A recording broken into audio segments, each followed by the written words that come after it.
L'avidité va à l'encontre de la vie.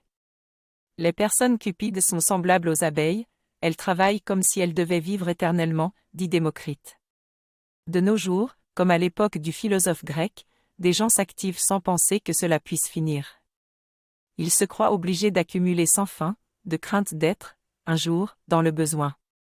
Démocrite, au siècle avant l'ère courante, pointait, comme cause de cette accumulation sans fin, l'avidité. Les gens qui s'activent sans arrêt ne le font pas par zèle ou application mais par avidité. Travailler avec zèle c'est, certes, travailler abondamment, mais sans acharnement et avec plaisir. Le cupide, lui, se raidit sur son travail par crainte de n'en pas tirer assez de profit. Cette cupidité, cette avarice, est un besoin irrépressible de posséder.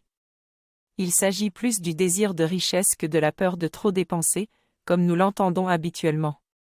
Celui qui est mu par l'avidité se voit contraint de travailler sans cesse.